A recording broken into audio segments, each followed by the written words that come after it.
saya mengadu hanya kepada Allah dalam segala urusan. Jadi begini, pertama, sabran jamilan ini sebagaimana Allah mengajarkan Rasulullah. Pertama, jangan pernah mengeluh. Ketika diberikan ujian, jangan pernah mengeluh. Kalaupun seandainya harus mengeluh, Nabi Yakub pun mengeluh, tetapi mengeluhnya hanya kepada Allah.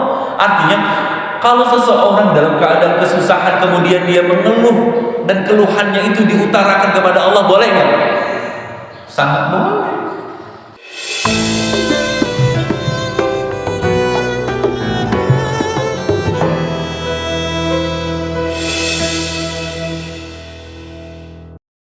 Waghfir lana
Rabbi shrah li sadri wa yassir li amri wahlul 'uqdatam min lisani yafqahu qawli wahdi qulubana bihaqqi sayyidina Muhammadin sallallahu alaihi wasallam. Allahumma inna nas'aluka al-futuh wal munuh wal rusuh wa tawbatan nasuh wa salahal jasad wal ruh. Alhamdulillahi rabbil alamin. Kita panjatkan syukur kita kepada Allah dengan kudrahnya Allah. Alhamdulillah, kita baru saja dirikan sholat subuh berjamaah. Kita mohon kepada Allah mudah-mudahan segala amal ibadah yang kita lakukan semoga akan memancing ridhanya Allah Subhanahu wa taala. Salawat beriring salam, semoga Allah mencurahkan kepada uswah dan qudwah hasanah kita baginda Rasulullah Muhammad sallallahu alaihi wasallam, pada seluruh keluarga beliau, sahabat beliau. Semoga salawat dan salam pun tercurahkan bagi kita selaku umatnya. Amin ya rabbal alamin. Hadirin yang dirahmati Allah, kita sampai di surah Al-Ma'arij. Ayatnya ada 44 ayat. Surah Al-Ma'arij ada 44 ayat. Dan surah ini termasuk surah Makkiyah. Surah yang diturunkan sebelum hijrahnya Rasulullah ke kota Madinah Al-Munawwarah. Maka ayat ini masih berbicara mengenai tentang huru hara kiamat. Berbeda dengan surah Madinah yang sudah berbicara mengenai keimanan tentang hukum-hukum dan sebagainya.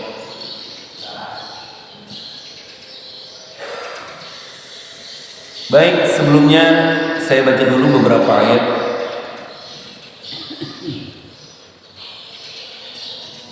A'udzu billahi minasy syaithanir rajim.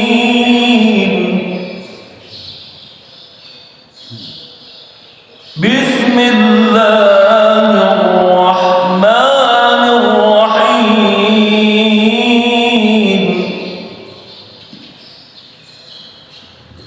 Sa'ala sa'ilun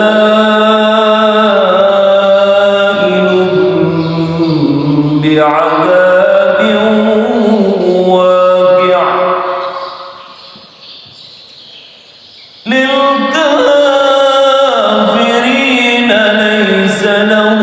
laysa lahu dafi' min Allah dhil ma'arij ta'rujul malaikatu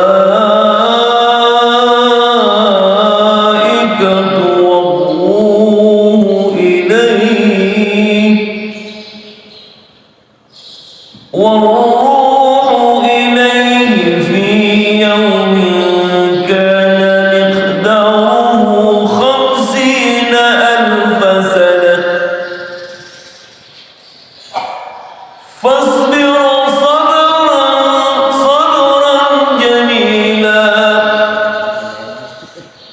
innahum yarawnahu ba'ida wa narahu qariba.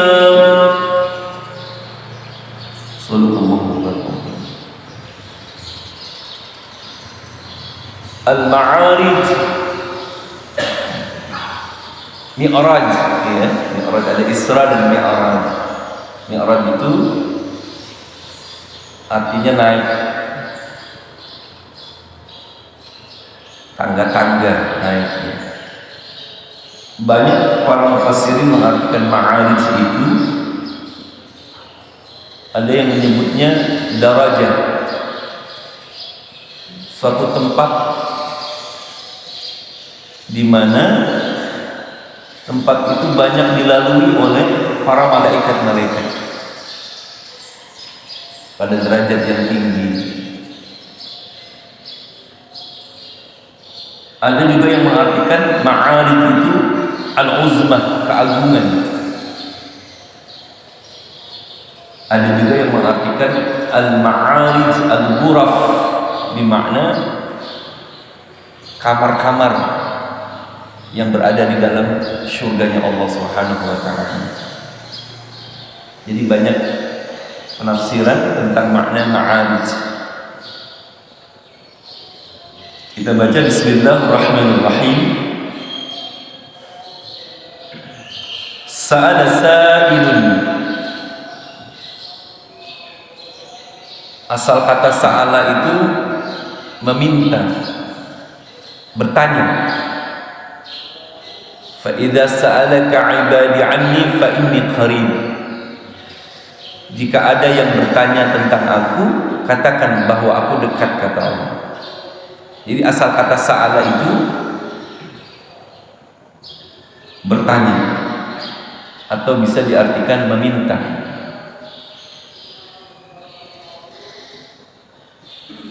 Bisa diartikan meminta informasi, meminta ini, meminta itu, tapi diartikan di sini bertanya. Sa'ala sa'il, bertanya, seseorang yang bertanya. Siapa yang dimaksud orang yang bertanya di sini? Ini berkenaan tentang salah seorang kafirin yang sangat benci kepada Rasulullah. Diceritakan namanya Nazar bin Haris. Pertanyaan Nazar ini bukan hanya sekedar bertanya, tetapi di dalamnya penuh dengan kebencian. Pertanyaan yang mengolok-olok, pertanyaan yang sengaja untuk mengejek Rasulullah. Sa'ala sa'il, bertanya, seseorang yang bertanya.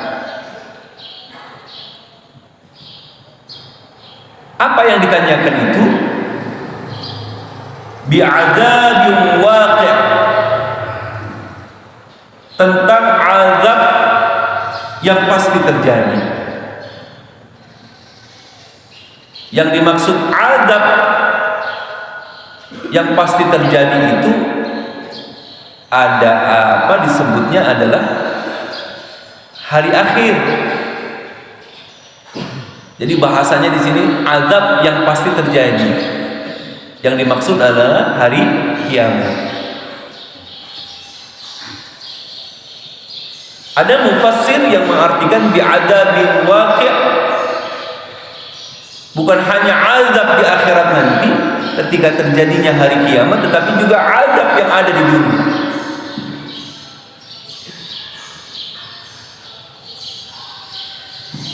Jadi nanyanya ini bukan pengen tahu, tetapi memang untuk melecehkan Rasulullah. Ada dilihat dalam surah Yasin itu digambarkan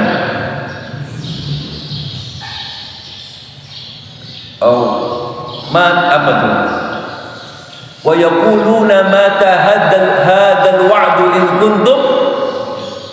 Ada yang mereka berkata, kapan terjadinya kiamat itu Muhammad, kalau memang betul-betul kamu benar. Sama dengan Nazar bin Haris ini. Dia bertanya kepada Rasulullah tentang azab yang betul-betul terjadi, tentang adanya hari akhir. Tetapi ada mufassir yang mengatakan bukan hanya azab di akhirat, tetapi benar nggak kalau azab Allah di dunia itu ada? Pertanyaannya ini karena nggak percaya.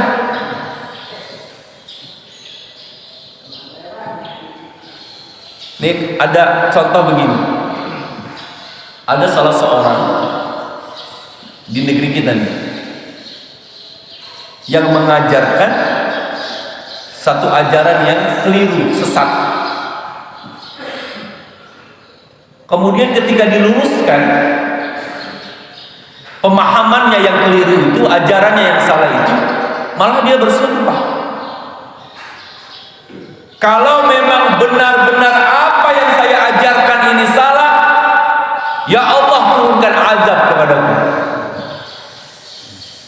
Benar nggak begitu? Seharusnya nggak begitu. Ya Allah, kalau seandainya apa yang ku ajari ini pemahamanku salah, semoga Engkau berikan hidayah kepadaku. Harusnya begitu. Nah ternyata ini sama dengan orang-orang di masa Rasulullah. Ketika Rasulullah kemarin dalam surah sebelumnya menyampaikan berita-berita yang ada di dalam Al-Quranul Karim, ketika Rasulullah membacakan ayat-ayat Allah, Rasulullah dibilang gila dan sebagainya. Rasulullah seorang penyihir,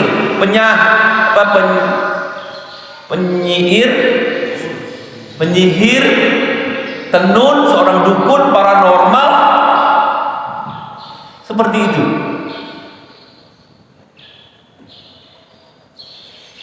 Sampai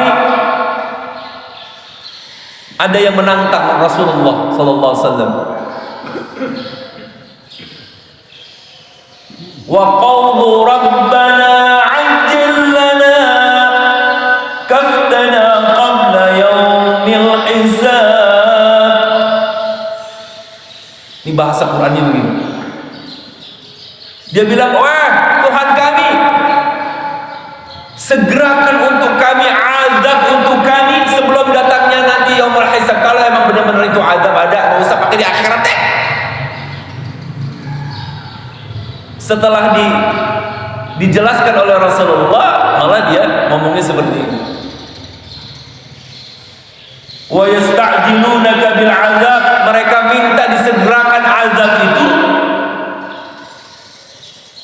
Wa la yakhlifa Allahu wa'dahu, dan Allah tidak akan pernah mengingkari janjinya.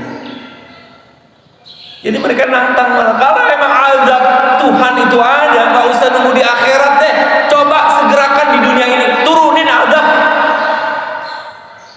Bukan malah sami'na wa ata'na, malah dia tantang Rasulullah. Ada yang mengatakan lagi, in kana hadha huwal haqqu min 'indik famtir 'alaina hijaratan minas sama. Ini Quran digambarin semua seperti itu. Kalau seandainya wahai Muhammad, apa yang kau sampaikan dari Al-Quran itu satu kebenaran yang ada dalam dirimu, dari dirimu, di sisimu, kalau memang benar-benar itu Quran benar, coba buktikan, turunkan kami, hujani kami batu dari langit. Inilah sifatnya orang-orang kafir seperti itu.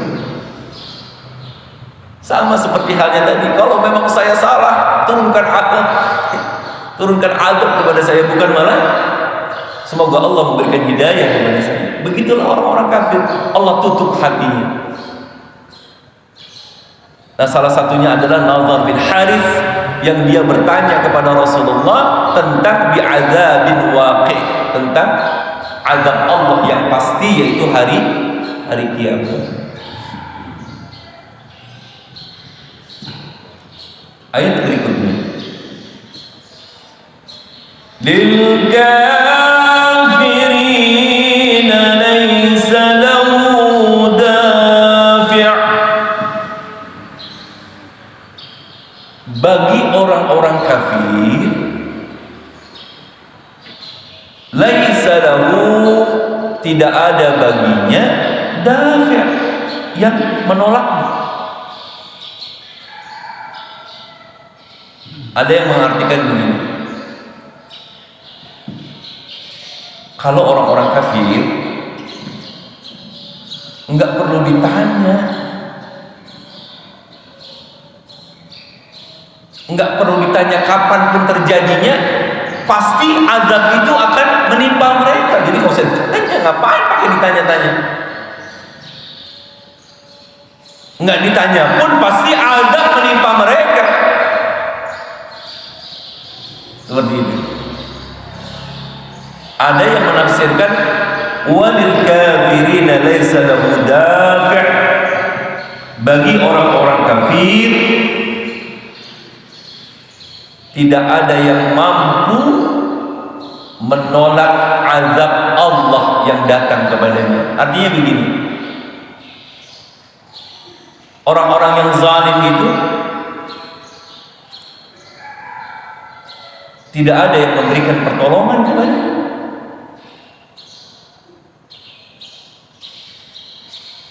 Apakah kalau seandainya pertanyaannya, seorang mukmin, seorang muslim, dia berbuat kesalahan, dia berbuat dosa, apakah masih ada pertolongan yang datang untuk menolong dirinya? Jawabannya bisa saja ada. Siapa yang menolongnya itu? Yang menolongnya adalah Allah Subhanahu wa ta'ala dengan pengampunannya. Tapi bagi orang-orang kafir, walil kafirina, buat orang-orang kafir itu enggak ada baginya yang dapat menyelamatkan dari pertolongan Allah, enggak ada. Tapi bagi orang-orang mukmin, Allah sendiri yang memberikan pertolongan itu. Jadi orang-orang yang mengkufuri Allah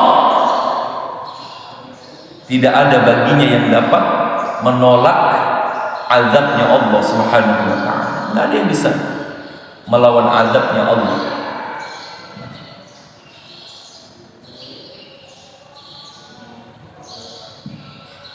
Minallahi dzil ma'arij,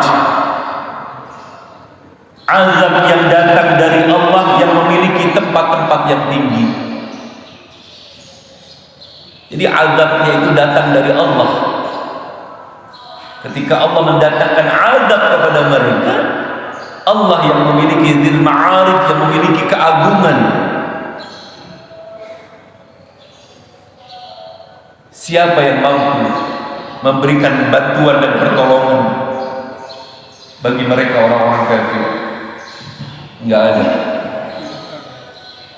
Na'udzubillah subhanallah.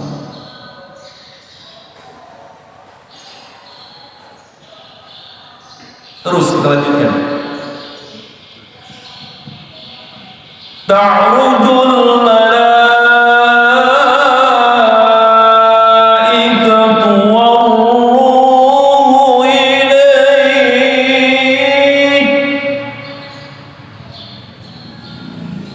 Ta'ruj, mi'raj, naiklah. Siapa yang naik? Al-malaikah, para malaikat. Kalau disebut malaik panjang tuh, malaikah, para malaikat. Waruh, yang disebut roh di sini adalah Ruhul Amin, malaikat Jibril alaihissalam. Min dzikril khas ba'dal 'am. Jibril itu kan bagian daripada malaikat kan? Kenapa harus pakai disebut Jibril lagi? Padahal kan naiklah malaikat dan Jibril, padahal kan Jibril malaikat juga ya. Kenapa harus disebut lagi? Menunjukkan bahwa Jibril itu malaikat yang memiliki posisi yang sangat mulia di sisi Allah. Tanazzalul malaikatu war-ruhu fiha. Para malaikat turun dan disertai malaikat Jibril. Karena Jibril itu sayyidul malaikah, pemimpinnya para malaikat. Naik, berarti kalau naik kemana? Hah? Ke atas. Kalau turun? Kalau masuk? Kalau keluar kemana? Bingung dia. Naik ke atas, turun, masuk, keluar kemana? Nggak bingung, jawabannya bingung. Ya udah pikirin aja masing-masing. Berarti sepakat para ulama tafsir, memang Allah itu di atas, di arasy-Nya Allah. Ada 2000 dalil yang menunjukkan memang bahwa Allah itu di atas. Ta'rujul malaikah, malaikat itu naik disertai malaikat Jibril. Tapi jangan membayangkan bahwa di atasnya itu Allah di langit gitu. Makanya ada orang yang mengatakan semoga yang di atas gitu. Antar net. Jadi semoga yang di atas gitu, malas banget menyebut semoga Allah, semoga yang di atas. Siapa sih yang di atas? Mungkin maksudnya Allah, Tuhan. Nah, memang Tuhan itu di atas. Alal arsy istawa, Allah bersemayam di arasy-Nya.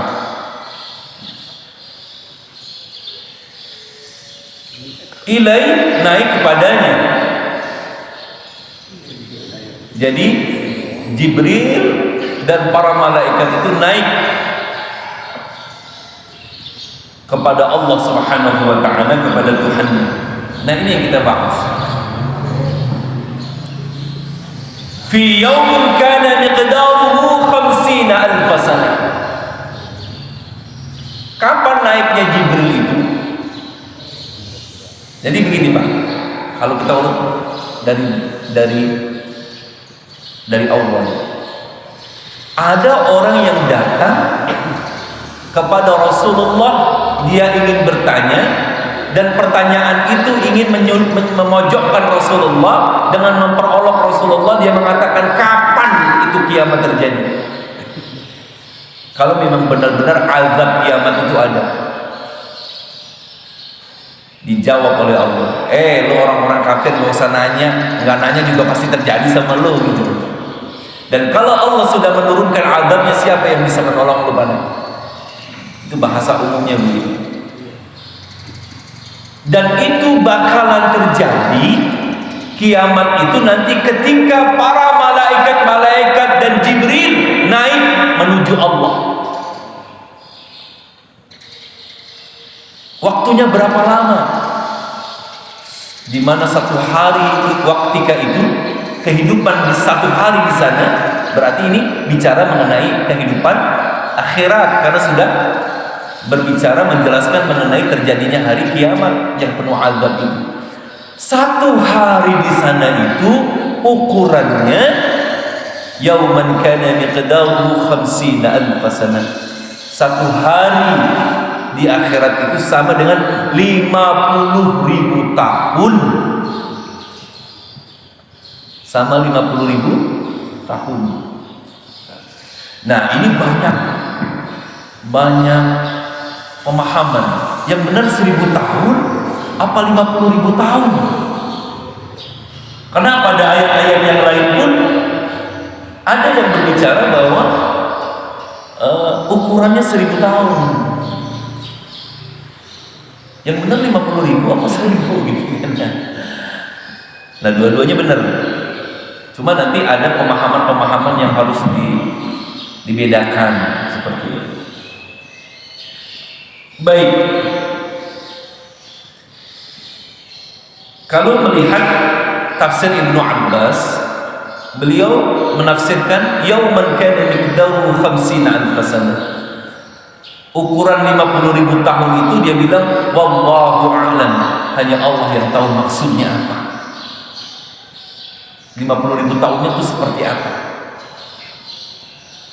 Ibnu Katsir dalam tafsirnya, tafsir Ibnu Katsir, beliau mengartikan 50.000 tahun itu jarak senter bumi dengan menuju arasy-Nya Allah, perjalanan 50.000 tahun. Kemudian ada yang menafsirkan bahwa 50.000 tahun itu ukuran umur dunia, 50.000 tahun. Sekarang kan baru 2021, berarti kalau 50.000 masih lama ya.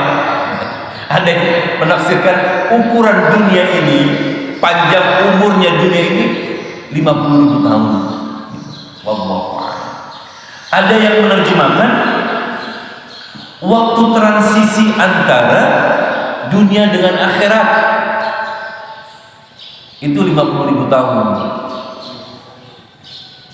Transisi antara dunia dengan akhirat berarti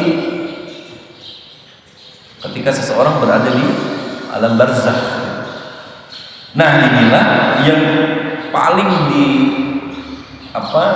kebanyakan para ulama yang mengartikan bahwa 50.000 tahun itu ukuran seseorang ketika mulai idza zulzilatil ardu zilzalaha, ketika bumi ini digoncangkan, semua hancur berantakan, langit pada pecah dan berjatuhan semua planet-planet bumi, semua lautan disatukan oleh Allah. Ketika itulah terjadinya hari kiamat dan proses mulai hancurnya bumi ini sampai Allah menentukan nasib seseorang nanti apakah menjadi ahli syurga atau ahli neraka. Itu proses terjadinya 50.000 tahun. Berarti kita berada di bawah terik matahari di padang mahsyar Itu prosesnya dari mulai terjadinya kiamat sampai kita nanti proses mizan, proses hisab, itu jaraknya 50.000 tahun. Lama juga ya, 50.000 tahun. Ada juga ulama mufassirin dalam apa? Sahabah Mizadah, beliau mengatakan begini. Jadi ketika orang nanti di akhirat itu dia akan menjumpai 5 pos. Jadi dari setiap pos itu dia akan tinggal di situ 10.000 tahun. Pertama tentang awwalu ma yuhasabu bihil 'abdu yaumil qiyamah as-shalah, tentang pertanyaan-pertanyaan salat. Itu 50.000 tahun di sini. 5.000 tahun. Berapa tuh? 10.000 tahun. Kalau ini sukses, berhasil, urusan sholat ini beres, semuanya gampang. Terus pos kedua ditanya tentang hak-hak orang tuanya dulu, bagaimana semasa hidupnya, apakah dia sudah memberikan hak-hak orang tuanya, birrul walidain, kebaktian dia kepada kedua orang tuanya, itu akan ditanya tuh pos berikutnya. Tentang pos hak-hak anaknya, itu akan ditanya juga. Sebagai orang tua kamu, apakah sudah mendidik anakmu, sudah mengajari anakmu, apakah kau telah mengenalkan tauhid kepada yang benar kepada anak-anakmu? Itu pun akan ditanya lagi satu pos. Ditanya lagi tentang hukukul apa, hak-hak orang-orang yang kita nafkahi, karyawan kita, pekerja kita, pegawai kita, katanya begitu. Ada yang menafsirkan seperti itu. Maka jumlahnya ketika di pos itu 50.000 tahun. Bahkan dalam Hamamizadah itu kan sirat. Nanti setiap kita kan akan melalui sirat itu. Sirat itu nggak datar begini, Pak. Di bawah sirat itu ada an-nar tatalazza, api yang berkobar-kobar. Kalau kita kepreset nyemplung jatuh. Dan dalam neraka itu perjalanan 70.000 tahun baru.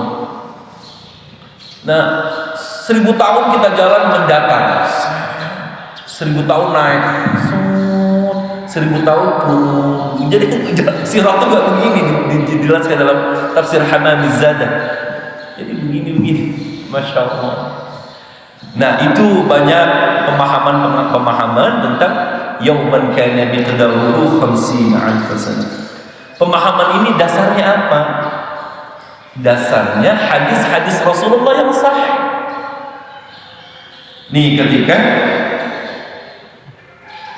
satu hadis, ma min rajulin, satu hadis ini, ma min rajulin, hadis ini sahih, lam yu'addi zakata malihi illa ju'ila yawmal qiyamah sujja'an minan nar.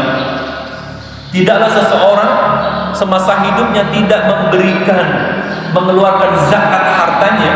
Jadi kalau ada orang punya harta banyak nggak mau zakat, melainkan pada hari kiamat Allah jadikan untuknya sujaan, seekor ular. Takwibihi jalhatahu, di mana ular itu nanti akan mematok, bahasa Indonesia jabhatahu, apa namanya, punggungnya, wazahro punggungnya, wajabahu lambungnya, kepalanya, semua dipatokin. Yang ini yang saya maksud, yauman kana miqdaruhu 50,000 sanah, pada hari di mana ukurannya nanti 50.000 tahun, kata Rasulullah. Jadi selama 50.000 tahun itu dia dalam penguasaan ular itu sujud. Hatta yaqdiallahu bainan nas, sehingga Allah memutuskan di antara manusia apakah dia min ahli nar atau min ahli jannah. Jadi 50.000 tahun proses itu.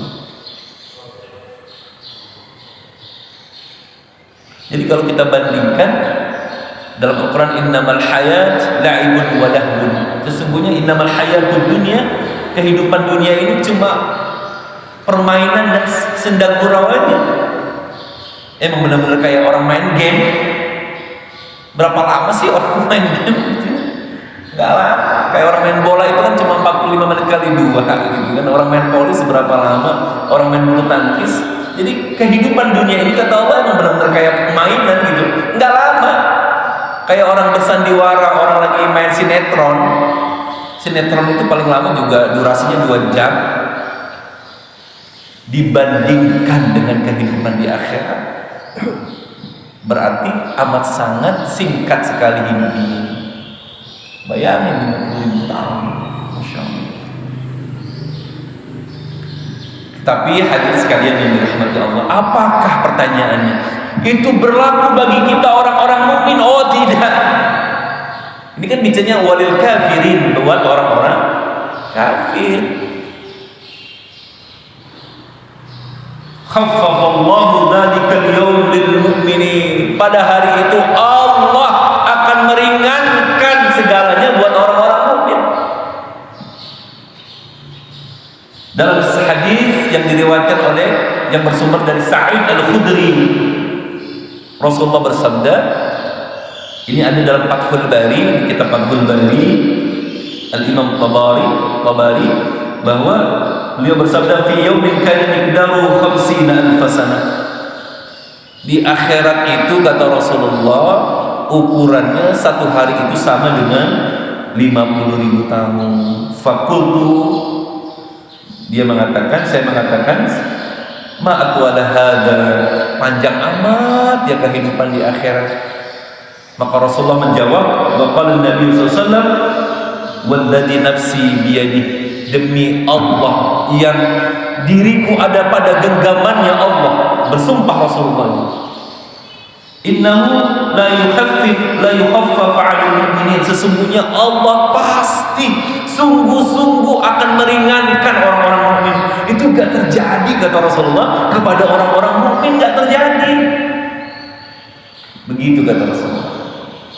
Hatta yakuna akhaffa alaihi salatul maktubah yusalliha fi dunya, melainkan hanya seperti orang yang sholat wajib yang dia sedang mengerjakannya. Jadi kalau buat orang-orang mukmin, ukuran di akhirat itu seperti Rasulullah menggambarkan kayak orang sholat seberapa lama sih, apalagi jamaah mujahidin gitu kan, apalagi orang yang sudah dari kecil sholat udah hafal, paling juga 5 menit. Ada nggak yang sholat zuhurnya 5 menit? Banyak kan sih 4 menit, 3 menit gitu ya. Seperti itu kata Rasulullah. Sampai Rasulullah bersumpah, demi zat Allah yang jiwaku ada di tangannya, sungguh Allah akan meringankan bagi orang-orang mukmin nanti di akhirat sama seperti orang yang sedang melaksanakan sholat fardu yang sedang dia kerjakan. Hanya segitu lamanya. Alhamdulillah, nggak lama. Makanya kan ada orang yang tadi diceritakan 1000 tahun itu, ada orang-orang yang terbang ke khatib, yang nyebrangnya itu kayak pilot aja, cas, nggak pakai susah-susah. Makanya kuncinya di salat. Kalau salatnya nanti semua pertanyaannya lulus, yang lain sat. Tapi kalau kan pertanyaan pos pertama kan tentang pertanyaan salat, kalau di pos itu aja udah gagap, dia udah nggak bisa jawab, ya udah kesononya udah alamat, udah sengsara ya, Masya Allah. Seperti itu. Jadi tidak berlaku bagi orang-orang mukmin. Nah, maka terakhir karena waktunya habis. Jadi begitu ya, ukurannya 50.000 tahun. Nanti kita bicara tentang yang 1.000 tahun. Fasbir sabran jamila. Maka kata Allah, bersabarlah wahai Muhammad. Fasbir, sabar Muhammad. Sabran jamila, dengan sabar yang indah. Jadi Rasulullah ketika diejek oleh para orang-orang kafirin, orang musyrikin, Muhammad ngomong aja lu emang bener kiamat ada? Kalau ada coba, nggak usah pakai nungguin nanti, sekarang dah turunin, ayo gitu kan. Rasulullah diajak kayak seperti itu. Lalu Allah pesan apa kepada Rasulullah? Fasbir, sabar Muhammad, sabar, jangan marah. Sabran jamila, dengan sabar yang indah. Apa yang dimaksud sabran jamila itu? Para ulama mengartikan sabran jamilan itu orang yang tidak mengeluh, dan dia mengeluh, tidaklah dia mengeluh kecuali hanya kepada Allah. Itu namanya sabran jamil.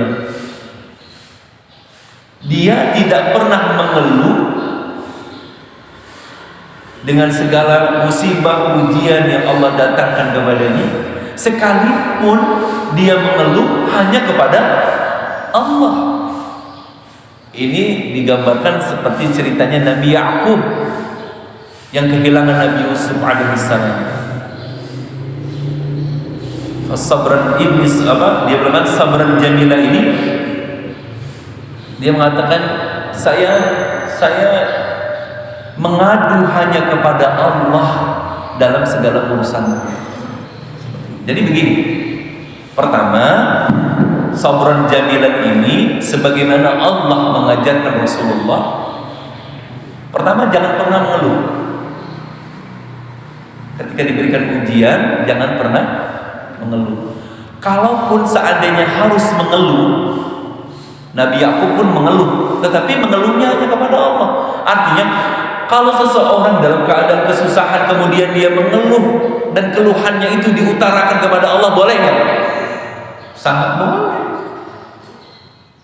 Jadi nggak usah ngeluh sama orang, mengeluhlah hanya kepada Allah. Ya Allah, gitu. Bagaimana ini anak belum bayaran, belum punya. Bagaimana ya Allah ini, ya Allah. Ntar Allah kasih jalannya. Kalau ngeluhnya sama orang, gimana ini? Lima pura-pura. Nah, jadi sabran jamilan itu seperti itu. Enggak pernah mengeluh, dan sekalinya mengeluh, keluhannya itu hanya kepada Allah Subhanahu wa taala. Seperti itu Rasulullah dipesankan oleh Allah ketika menghadapi orang-orang yang seperti Haris Nazar bin Haris yang selalu mengolok-olok, mengejek Rasulullah, yang mengatakan sa'il bi'adzabin waqi. Muhammad, emang benar kiamat ada? Buktiin kalau emang ada, gitu kan? Nah, seperti itu. Hadirin sekalian yang dirahmati Allah, mudah-mudahan ini obrolan kita ada manfaatnya. Dan jadi belum ngomongin yang 1000 ya, baru 50.000 itu ya, 50.000 tahun. Jadi ukurannya ya. Jadi para ulama sepakat mengenai 50.000 tahun itu adalah proses mulai terjadinya kiamat sampai orang menuju ke mahkamah Allah. 50.000 tahun. Makanya disebutnya kiamat berdiri. Nggak ada yang duduk di sana, nggak ada yang VIP. Di padang mahsyar semuanya diri. Masya Allah. Ya. Mudah-mudahan ada manfaatnya. In uridu illa al-islah mastata'tu tawakkaltu 'ala Allah wa ilayhi unib. Subhanakallahumma wa bihamdika asyhadu an la ilaha illa anta astaghfiruka wa atubu ilaik. Wa sallallahu ala sayyidina Muhammadin wa ala alihi wa sahbihi wasallam walhamdulillahi rabbil alamin. Wallahu muwaffiq ila aqwamit thariq. Hadanallahu wa iyyakum ajma'in. Wassalamu alaikum warahmatullahi wabarakatuh.